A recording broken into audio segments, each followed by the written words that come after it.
Hello everyone, welcome to my YouTube channel. So आज की video में हम कवर करने जा रहे हैं section 17 which is the part 3 of registration act की एक्सेप्शंस को। मतलब कि कहाँ कहाँ पे जो है registration of document is not compulsory. So सबसे पहले देखते हैं कोई भी कंपोजिशन डीड।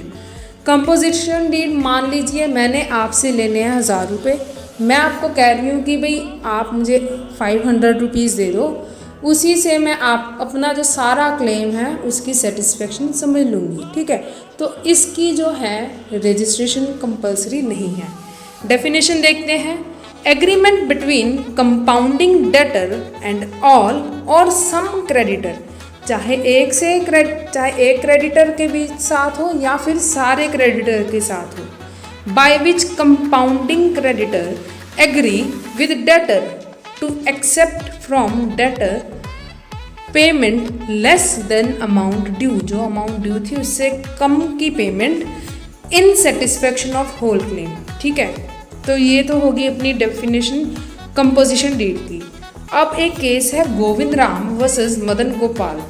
इसमें कहा गया है कि अगर सेक्शन 5 ऑफ ट्रस्ट एक्ट में कहा गया है कि इस कंपोजिशन डीड की रजिस्ट्रेशन जरूरी है तो इट शैल बी रजिस्टर्ड, उसकी रजिस्ट्रेशन कंपलसरी है।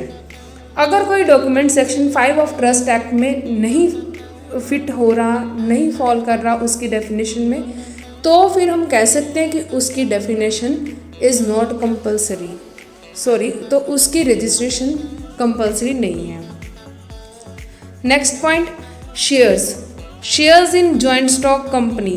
कोई फर्क नहीं पड़ता कि चाहे उन शेयर से होल या फिर पार्ट ऑफ इमूवेबल प्रॉपर्टी, उस कंपनी के चाहे होल पूरे शेयर हैं या फिर शेयर्स का कुछ पार्ट है जो कि डील करता है रिगार्डिंग द इमूवेबल प्रॉपर्टी, पर शेयर्स की रजिस्ट्रेशन जो है वो कंपलसरी नहीं है।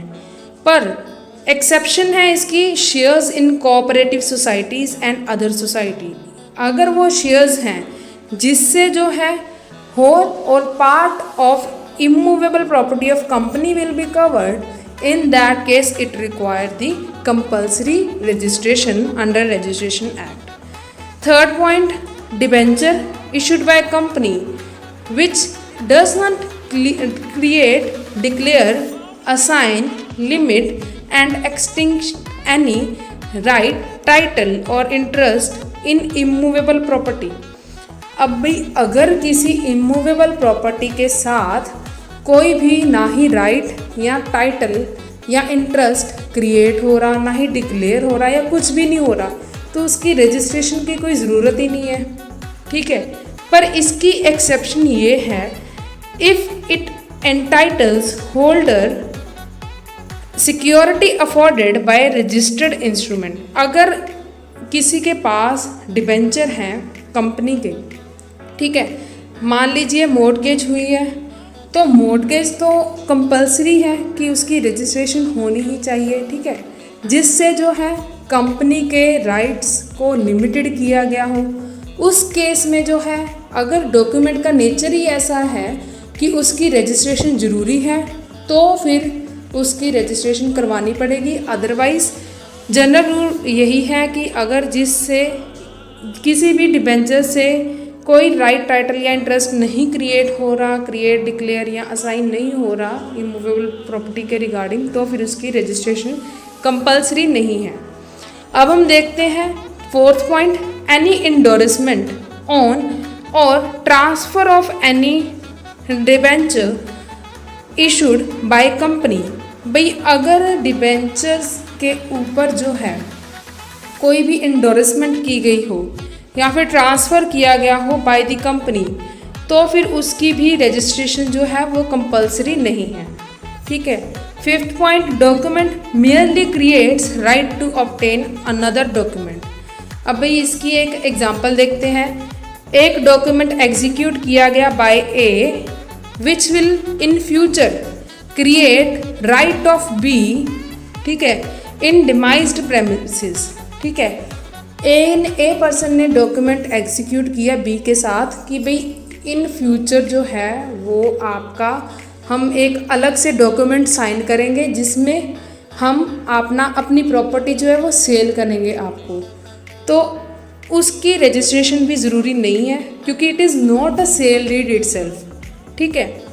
Second, document containing promise to transfer portion of property if decision in litigation will passed in favour of him.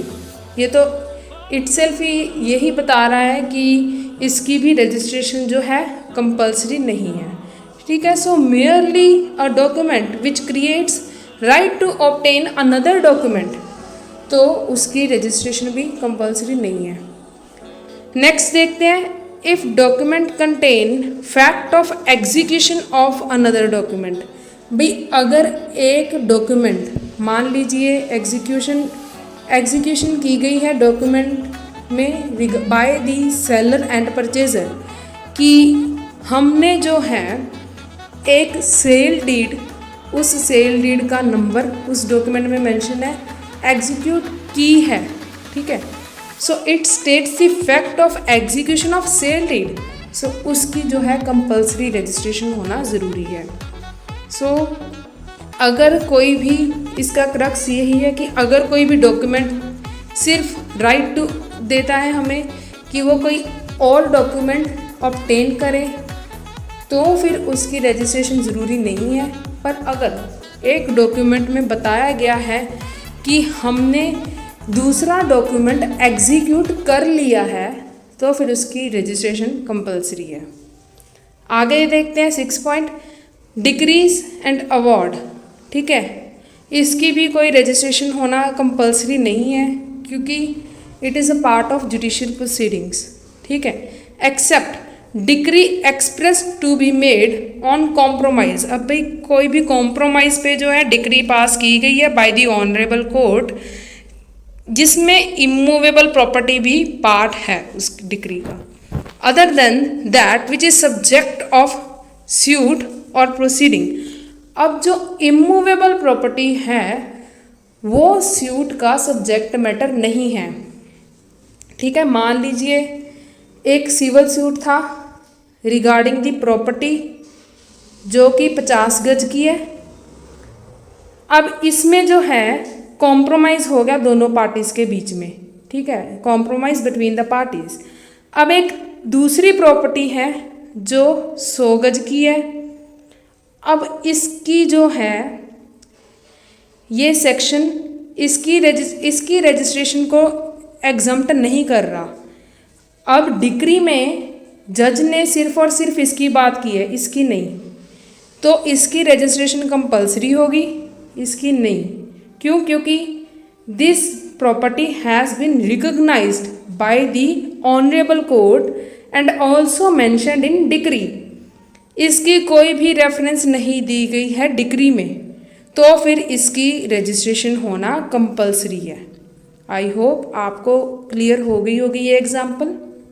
तो देखते हैं अब पिटीशन ऑफ कॉम्प्रोमाइज़ में कि अगर जो है कॉम्प्रोमाइज़ डिक्री में लिखा हुआ है बाय द कोर्ट, ठीक है, सेम वही बात बता रहे हैं यहाँ पे भी।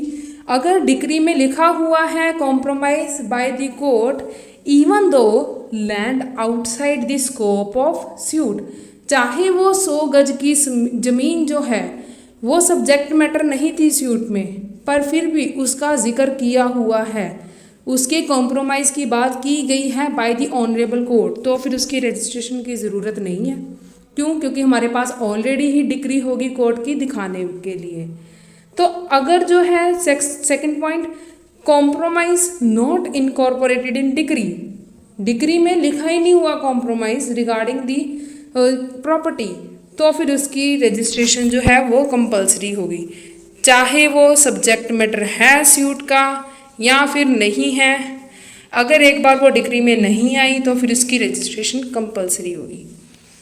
बाकी के पॉइंट्स देखते हैं। Grant of immovable property by government, इसकी भी रजिस्ट्रेशन कंपल्सरी नहीं है। Instrument of partition by revenue officer, order granting loan under agriculture loan act और instrument for securing repayment of loan under that act. इस act में अगर कोई भी लोन पास किया गया हो उसकी भी कोई भी रजिस्ट्रेशन ज़रूरी नहीं है। Order made under charitable endowment act vesting or divesting property in treasure of charitable endowment, इसकी भी रजिस्ट्रेशन की ज़रूरत नहीं है। Receipt of mortgage claim and endorsement under section 7 subsection 2। तो इसमें जो है मॉर्टगेज मनी जो है, सबसे पहले आपको ये पता होना चाहिए कि रिसिप्ट ऑफ मॉर्टगेज क्लेम, किसी भी तरह का मॉर्टगेज क्लेम हो या फिर उसकी कोई भी लिखत हो, उसकी कोई भी एंडोर्समेंट हो, दो तरह की लिखत होती हैं, राइटिंग्स दो तरह की होती है। सबसे पहले endorsement on mortgage deed acknowledging the payment of whole और पार्ट ऑफ मॉर्टगेज मनी। भाई एक मॉर्टगेज डीड है, उस पे ही हमने लिख दिया, इंडोर्समेंट कर दी कि हमने जो है इतनी मॉर्टगेज मनी रिसीव कर ली है, चाहे वो सारी मॉर्टगेज मनी हो या फिर वो पार्ट हो मॉर्टगेज मनी का। अब दूसरा वे क्या है, कोई भी और स्लिप दे देना, कोई भी और रिसीप्ट दे देना for payment of money due under mortgage. ठीक है, तो इसकी भी कंपलसरी रजिस्ट्रेशन ज़रूरी नहीं है। तो गुरदयान सिंह वर्सेस करतार सिंह के केस में बताया गया है कि अगर जो है मॉर्टगेज मनी की पेमेंट से कोई भी राइट क्रिएट हो रहा है या फिर ख़त्म हो रहा है, ठीक है, इमीडिएट इंटेंशन उस एंडोर्समेंट की ये है कि उससे राइट ख़त्म हो रहा हो, राइट टू मॉर्टगेज, तो उसकी रजिस्ट्रेशन होना ज़रूरी है। आगे देखते हैं next point, certificate of sale to purchaser. अगर ये सर्टिफिकेट दिया जाए by and if any property sold by public auction by civil और रेवेन्यू ऑफिसर, अगर इन अथॉरिटीज़ ने सर्टिफिकेट दिया है to sale, certificate of sale to purchaser, तो इसकी भी रजिस्ट्रेशन जो है कंपलसरी नहीं है। एक्सप्लेनेशन देखते हैं, recital of payment of earnest money. अगर कोई भी पेमेंट की जाती है किसी भी सेल डीड, मान लीजिए सेल डीड है हमारी 15 लाख की, पर उसकी जो है पहले ही 2 लाख से, जैसे पंजाब में 92 की अमाउंट की कहीं कहा जाता है, उसे 2 लाख की पेमेंट पहले ही कर दी है before signing the sale deed. Document purporting or operating to effect contract for sale भी हम आगे जाके इन फ्यूचर सेल करेंगे ऑफ इमूवेबल प्रॉपर्टी, तो उसकी भी रजिस्ट्रेशन नहीं कंपलसरी। पंजाब में 92 की अमाउंट कहा जाता है और बाकी स्टेट्स में आप सिंपल फंडा यही रखो, मान लीजिए 15 लाख की प्रॉपर्टी थी, आपने 2 लाख कोई भी सेल डीड या फिर कोई भी ट्रांसफ़र डीड साइन करने से पहले उन्हें दे दिया है, तो उसकी रजिस्ट्रेशन भी नहीं होगी। ठीक है, तो आगे देखते हैं सेक्शन 17 क्लॉज 3 सब सेक्शन 3 क्या कहता है, अथॉरिटी टू अडॉप्ट सन। भाई अगर जो है इस डेट के बाद आपने किसी भी सन को अडॉप्ट करना है और उस अडॉप्शन के बारे में विल में नहीं लिखा हुआ, ठीक है, such power has not been conferred by will, तो फिर इसकी भी रजिस्ट्रेशन होनी कंपलसरी है। सो ये था हमारा सेक्शन 17। आई होप आपको कंसेप्ट की क्लैरिटी होगी। तो अगर आपको हमारी वीडियो पसंद आई है तो please like, comment, share and subscribe my YouTube channel. Thank you.